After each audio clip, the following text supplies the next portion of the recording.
بيبدأ مسلسلنا مع سول اللي بتبقى في ثانوي ومدمنة على لعبة كده اسمها سول ماستر، ومن كتر ما بتلعب اللعبة دي نسيت حياتها الواقعية تماما وبقت مهتمة بحياتها في اللعبة دي وبس، لدرجة انها بتقع في حب لاعب تاني اسمه كايلي، ومش بتبقى عارفة عنه اي حاجة غير اسمه في اللعبة وانه بس بيدرس تصوير في جامعة كانجهان وفي السنة التانية ليه. وفي يوم كايلي ده بيعرض عليها الجواز في اللعبة، فطبعا بتطير من الفرحة، ولما مامتها بتعرف اللي هي بتعمله والهطل اللي هي بتعمله ده بتهزقها لانها بتعلق نفسها كده بواحد ما تعرفش شكله اصلا. ولكن سول بتبقى مصدقه كايلي ده، وكمان وافقت تتجوزه واتفقوا على ميعاد للخطوبه في اللعبه، ولانها 18 سنه فبيتفق كايلي معاها انها لما تتم ال20 هيتجوزوا. ولما بتحكي سول موضوع كايلي واللعبه ده لاقرب صاحبه ليها واللي اسمها مينا، بتفضل طبعا تتريق عليها وبتقول لها تعقل بقى لانها كده بتعلق نفسها بيه وفي الاخر هتتجرح. ولكن سول بتقول لها تيجي معاها البيت في يوم الخطوبه ده وتحضروا معاها في اللعبة علشان يعني تصدقها. وفعلا في يوم الخطوبة مينا بتيجي مع سول، وحفلة الخطوبة اللي في اللعبة دي بيبقى معزوم فيها ناس كتير من اللي بيلعبوا اللعبة وعارفين سول وكالي. ولكن كالي بيتأخر عن الحفلة ومش بيبقى اونلاين اصلا، فبتفضل سول مستنياه لحد ما بتلاقي المعازيم بيتكلموا وبيقولوا انه شكله هرب من سول، وفعلا ده نفس اللي مينا بتقوله لسول، وبتعرفها ان اللي كالي عمله ده كان متوقع وهو هروب مفاجئ لانه مش قد مسؤولية اللي بيعمله، خصوصا ان هم في لعبة يعني مفيش اي حاجة جد في اللي بيعملوه. وبتعدي بعد كده الايام وبيفضل كالي قافل ومفيش رد منه لاي حاجة سول يعني بتبعتها، لحد ما سول بقى بتقرر تنتقم منه وبتركز قوي في مذاكرتها لحد ما بتقدر تدخل نفس الجامعة بتاعة كالي وبتتخصص في التصوير. وفي اول يوم في الجامعة بتفضل سول تدور على كالي ده في كل حتة، ولكنها مش بتبقى عارفة هتلاقيه ازاي اصلا، وهي حتى ما تعرفش شكله او اسمه بجد. وبتعرف بعد كده ان في حفلة استقبال للطلبة الجدد في التخصص بتاعها، فبتروح وبتبقى يعني متوترة جدا انها تحضر حفلة زي دي، ولكنها بتلاقي شاب وسيم كده واقف جنبها وبيسلم عليها وبيقول لها انه ما كانش متوقع انها تيجي. فبتسأله سول هل هو يعرفها، فبيقول لها الشاب ده انه كده زعلان منها لانهم اتفقوا يتقابلوا تاني وبيسيبها وبيدخل الحفلة. فبتقف سول كده وهي مصدومة وبتفكر ان اللي كانت واقفة قدامه ده هو كايلي، فبتدخل وراه ولكنها مش بتلحق تكلمه لانها بتبقى لازم تعرف نفسها الاول. فبتقول لهم ان اسمها سول وبتلاقي بنت بتشدها علشان تقعد جنبها وبتعرفها ان اسمها جو وبتبقى عايزاهم يبقوا صحاب. وكل ما سول بقى بتحاول تقوم بتلاقي جو دي بتقعدها جنبها تاني لحد ما بيجي شاب اسمه مو وبيقول لجو ان وشها جميل وبيبان انه وقع في حبها، وكنوع يعني من الاحتفال بيطلب مشروب وبيشرب هو وجو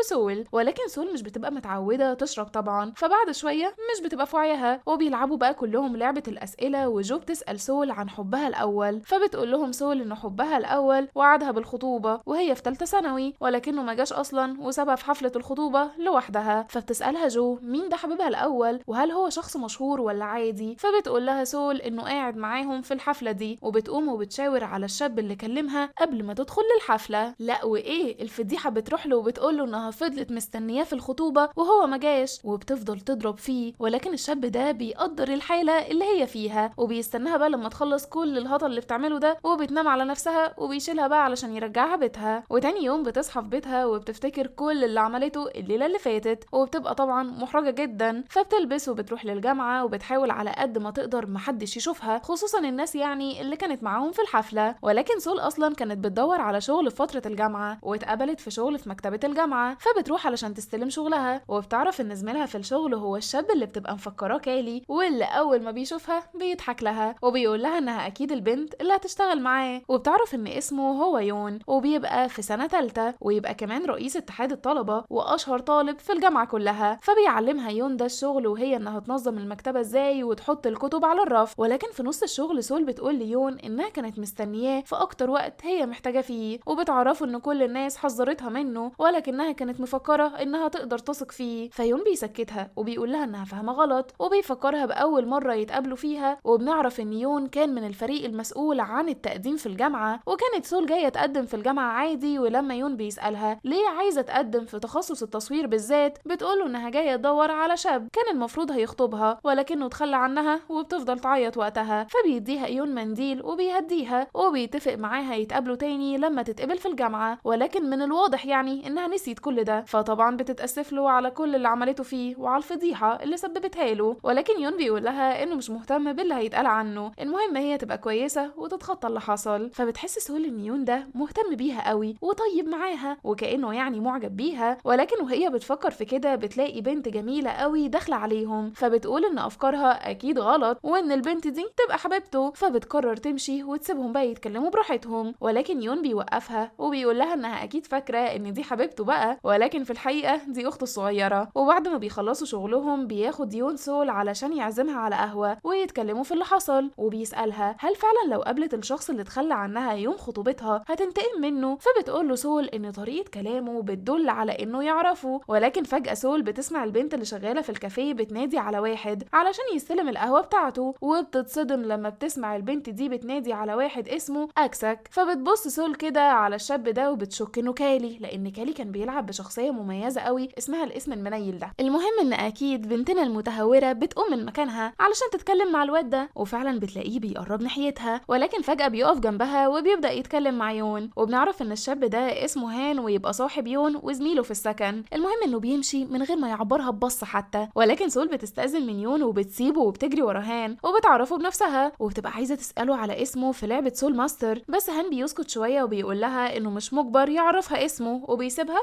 وبيمشي على طول. فبتتضايق قوي منه. وتاني يوم بتبقى ماشية في الجامعة عادي بتدور على هان علشان تتأكد هل هو كالي ولا لأ، ولكن فجأة بتشوف جو ومو وبتبقى مكسوفة منهم قوي بسبب اللي عملته، ولكنهم بيهدوها وبيقولوا لها ان هم متعاطفين معاها ومع اللي حصل لها ومتأكدين انها غلطانة لان يون طيب جدا وعمره ما يعمل في اي بنت كده. وبنعرف بقى ان جو وسول بقوا صحاب قوي وبيقرروا يحضروا كل محاضراتهم سوا، وبيروحوا على محاضرة في تخصصهم، والمحاضرة دي مش بس سنة اولى اللي بيحضروها ولكن كل الدفعات تقدر تحضر المحاضرة دي طالما تخصصهم هو تصوير. فبتقعد سول جنب شاب نايم ومش شايفة وشه كده، ولكنه اول ما بيصحى سول بتتصدم لانه بيبقى هان، فبتفضل بصاله كده كتير لحد ما هان بيقول لها انها مريبة الصراحة وبيطلب منها تبص قدامها والا بقى هيقوم يمشي. وفعلا بيبقى عايز يقوم، ولكن سول بتمسك في هدومه وبتترجاه ما يقومش وبتتكسف قوي من اللي عملته ده. وبعد ما المحاضرة بقى بتخلص سول بتطلب من هان يجي معاها علشان يلعبوا مع بعض لعبة سول ماستر، ولما بيرفض بتفضل تتحايل عليه لحد ما اخيرا بيوافق علشان يرتاح من زنها. وبتبقى سول عملت كده مخصوص علشان تعرف اسم الحساب اللي هان بيلعب بيه، ولكنها بتلاقيه حساب جديد مش باسم كالي خالص، وبيقول لها ان ده حسابه البديل لان حسابه بجد متعطل دلوقتي. فبيلعبوا سوا، وسول وقتها بتلاحظ ان طريقة لعب هان مختلفة تماما عن طريقة لعب كالي، ومش بس كده لا دي كمان شخصيته في الحقيقة مختلفة لانه قليل الذوق وبيكسفها من غير ما يراعي انها بنت وانثى. وبيبقى هان عارف ليه سول لازقة فيه كده، وشاف فيديوهات عن اللي حصل بينها وبين يون في الحفلة وانها متعقدة من اللي اسمه كالي ده. فبيقول لها هان انه مش كالي اللي هي بتدور عليه، ولو هو فعلا كالي هيخبي اكيد لان الارتباط بيها فضيحة كبيرة. فبتقول له سول انه الصراحة وقح واكيد مش كالي لان كالي مش قليل الذوق كده، وبتسيبه وبتمشي علشان تروح لشغلها. وبتفضل مصدومة من اللي هان عملوا فيها يا عيني ومش بتبقى مركزة، وكان في كتاب هيقع عليها ولكنها فجأة بتلاقي يون اللي بيساعدها وبيبقى لطيف كعادته، وبيسألها وقتها انه لاحظ انها تقريبا تعرف هان صاحبه. فبتقول له سول انها ما تعرفوش الحمد لله، هي بس شكت انه كالي اللي حكت له عنه، ولكنها اكتشفت انه بعيد كل البعد عن كالي ده واتخانقت معاه كمان. ولما بيرجع يون للسكن بقى بيلاقي هان مستنيه، فبيتكلم يون معاه وبيسأله على اللي عمله في سول. فبيقول له هان انه كل ما بيشوفها بيفتكر اللي حصل ومش بيقدر يتخطى الزعل. فبيبص يون للنتيجة اللي جنبه وبيقول لهان ان فاضل ايام قليلة وبيبقى واضح ان في يوم مميز هما مستنيينه. ولكن بقى بنعرف ان اللي هان قاله اثر على سول قوي وخلاها تغيب عن الجامعة كام يوم كده، وفي الفترة دي يون كان بيسأل جو عنها وكان بيخلص لها شغلها كمان. ولما سول بقى بتنزل الكلية بعدها بتكلمها جو وبتعرفها ان يون مهتم بيها جدا وكان بيسأل عنها كل يوم يعتبر، وشكله كده معجب بيها. وبتقول لها انها محظوظة لان يون ده اشهر شاب في الجامعة ومفيش بنت ما تمنتش يتكلم معاها ولو لمرة واحدة. فبتقول لها سول ان اكيد هو مش معجب بيها، وبيروحوا الاتنين يحضروا المحاضرة وبيعرفوا ان في مشروع لازم يتعمل وكل مجموعة مكونة من 5 افراد. فطبعا كل البنات بيجروا على يون علشان يبقى في مجموعتهم، ولكن يون بيقول لهم اسف هو موجود في مجموعة اصلا، وبيقوم وبيروح لسول وبيقول لها هيبقى في المجموعة بتاعتها. فيعني بتتوتر ومش بتعرف ترد، ولكن جو بترد مكانها وبتقول ليون ان سول موافقة طبعا وكمان هي هتبقى معاهم في نفس المجموعة. وطبعا مو بيقول انه في المجموعة دي لانه بيبقى عايز اي حاجة تقربه من جو وبكده يبقى ناقصهم واحد بس. فبيقول لهم يون انه يعرف مين الخامس بتاعهم وكمان الشخص ده محترف في المونتاج وهيفيدهم، والشخص ده بيبقى نايم جنبهم اصلا. فبيخبط يون على دماغه وبيكون طبعا قصده على هان اللي مش بيبقى عايز اصلا يدخل مشاريع ولكنه بيوافق علشان ينجح في المادة بس. وعلى قد ما هان بيبقى وحش جدا مع سول، ولكن يون بيبقى لطيف جدا معاها بشكل بيخليها هي شخصيا تقتنع انه معجب فعلا. وفي اليوم ده سول بتبقى راجعة بيتها عادي ومتضايقة جدا ان هان معاها في المجموعة لانها مش مرتاحه له خالص، ولكنها بالصدفة بتشوفه في الشارع وهو بيحاول يمسك قطة، فبتروح وبتسأله بيعمل ايه هنا، فبيقول لها ان القطة دي تايهة وباين عليها مش قطة شارع، وبيبقى عايز يمسك القطة دي علشان يهتم بيها لحد ما يلاقوا صاحبها. ففعلا سول بتساعده في انه يمسكها وبتلاقيه لطيف قوي مع القطط وبتبقى مصدومة من الجانب ده منه. وبيجي الوقت بقى اللي هان هيمشي فيه اخيرا، فسول بتكون اتعلقت بالقطة دي وبتطلب من هان تبقى تجيله كل فترة علشان تطمن عليها لحد ما يعني يلاقي صاحبها. فبيقول لها هان انه مش هياخدها مع السكن اصلا لان ممنوع فيه الحيوانات الاليفة. فبتستغل سول الفرصة وبتقول لهان انها تقدر تاخد القطة دي في بيتها وهتجيب لها كل حاجة هي محتاجاها، وفعلا بتاخدها وبترجع بيها البيت وبتبقى طايرة بيها. وتاني يوم بقى بتروح للمجموعة بتاعتها علشان يشتغلوا على المشروع، ولكنها بتلاقي كاميرا مع هان فبتاخدها منه علشان تبص على حاجة معينة، وفعلا بتتأكد من اللي هي شاكة فيه لانها بتلاقي اسم كالي محفور على الكاميرا، وبيكون كالي بنفسه هو اللي قال لها انه عنده كاميرا محفور عليها اسمه بيستخدمها كتير في دراسته. فبتبص وقتها لهان وبتقول له انه كالي، ولكن هان مش بينكر وبيقول لها ان هو كالي فعلا. فبيبص له يون وهو مصدوم، فبتقول له سول انه اكيد كذاب، فبيقول لها انه مش كذاب وهو اللي كلمها وقال لها ما تدورش عليه. فبتتاكد سول ان هو كالي لان فعلا في رساله جات لها من فتره صغيره من حساب كالي وطلب منها ما تدورش عليه. فبتقول له سول ليه طلب منها ما تدورش عليه واختفى من حياتها كده ودلوقتي بيعرفها بس ان هو كالي. فبيقول لها هان انه بقى معجب بيها ومش عايزها الصراحه تركز مع حد تاني غيره. فبتقول له سول انه مريض وبتسيبه وبتمشي، فبتروح جو وراها. فبيساله يون وقتها هل هو فعلا صادق في موضوع اعجابه بيها ده، فهان بيقول له ان دي حاجه ما تخصهوش والمهم يبعد بعيد عن حبيبه صاحبه والا هو مش هيعرف يتحكم في اللي هيعمله. ولكن بقى بنعرف ان جو بقت هي اللي بتبقى زعلانه اكتر من سول، وده لانها كانت معجبه بهان ومش بتبقى فاهمه ليه يون وهان معجبين بسول وناسيينها تماما. فبتهديها سول وبتقول لها انها مش بتفكر ولا هتفكر في هان ده تماما لان اللي عمله فيها مش هتسمح يتكرر تاني. ولكن مو بيقعد جنب جو وبيطبطب عليها برضه، وعلى قد ما هو مجروح بسبب ان هي مش حاطاه في الاعتبار تماما ولكنه مش بيبقى عايزها تفضل زعلانه. وبتبقى كل ما سول تروح في حته بتلاقي هان في وشها وبيبقى مصمم يقرب منها ويقضي كل وقته معاها، وبيبقى عارف ان اللي بيعمله ده بيضايق يون ولكن يون مش بيبقى عارف يتصرف معاه ازاي وهو صاحبه كده. المهم بنعرف ان المشروع اللي هيعملوه سوا هيبقى عباره عن فيديو للقطه اللي سول وهان لقوها وبالمره يقدروا يوصلوا لصاحب القطه دي. ولكن في اليوم ده سول بتعدي على الجنينه اللي هان بيقعد فيها مع القطط وفعلا بتلاقيه قاعد مع قطه جديده وبياكلها، فبتروح وبتطلب تقعد معاه وبتلاقيه متعور في ايديه بسبب خربشه القطط، فبتطلع لزقه وبتحطها على ايديه وبتقوله انها عارفه انه مش معجب بيها ولا نيله لانه مش مهتم بيها حتى، وبتقوله انها عايزه تفضل محتفظه بذكرياتها الحلوه مع كالي، فبتطلب منه ما يلعبش بمشاعرها بقى ويبقوا زمايل في الجامعه وبس، وبتسيبه وبتمشي بعدها. فبيحس هان وقتها انه فعلا كان وحش معاها قوي. اما هي بقى فبترجع للبيت وبتخلي مينا تجيلها وبتعرفها انها لقيت كالي وعرفت اسمه اللي بجد، وبتحكي لها كمان اللي عملته معاه، وبتبقى حاسه انها مش لازم تعتبره عدو لانه برضه ساعدها في اوقات كتيره قوي. وبتفتكر بقى سول ذكرياتها القديمه وبنعرف انها بتخاف من الضلمه، وده بسبب انها لما كانت في ثانوي كانت بتتعرض لتنمر كتير لدرجه ان البنات كانوا بيتنمروا عليها دول حبسوها في مخزن المدرسه وقفلوا النور عليها، ولانها ما كانتش عارفه تطلب المساعده من مين طلبتها من كالي، ومن غير مساعدته كان زمانها حصل لها حاجه في المخزن، وده بيكون حصل فعلا. وكان كالي وقتها مش عارف يتصرف ازاي، فقرر يون اللي كان معاه في الاوضه يتصل بالشرطه بنفسه ويبعت المساعده لسول، ولما اتسال على هويته قال انه حبيب سول، وكالي كان قلقان على سول فعلا وعلشان كده راح هو ويون للمدرسه وفعلا لقوها فاقده الوعي وبتتنقل للمستشفى وقتها. وبنعرف ان يون كان عارف مين هي سول من اول مره يشوفها فيها طبعا، ولكن بقى بعد كام يوم سول بتلاقي يون بيتصل بيها وبيطلب منها تستناه في المحطه علشان عايز يعرفها حاجه مهمه، وفعلا بتقف علشان تستناه، ولكنها بتلاقي هان بيتصل بيها برضه وبيقول لها تيجي تقابله علشان لازم يعترف لها بحاجه عن كالي، فبتقول له ان هي عندها ميعاد ومشغوله، فهان بيقول لها لازم تجيله فورا لانها حاجه مهمه، فبتقلق فعلا وبتضطر تركب الباص علشان تروح لهان، وبيشوفها يون وقتها وهي بتركب الباص ولكنه مش بيلحقها. المهم ان سول لما بتروح لهان بتلاقيه واقف قدام نصب تذكاري لواحد اسمه بوم، وبيقول لبوم يسلم على سول لان هي دي البنت اللي كان نفسه يقابلها. ولما سول بتبص على الصوره اللي هي نصب التذكاري بتلاقيها صوره هان اصلا، فبيقول فبيقول لها هان انها اكيد كده مش فاهمه حاجه، ولكن الحقيقه بقى ان دي صوره بوم اخو التوأم، واللي يبقى هو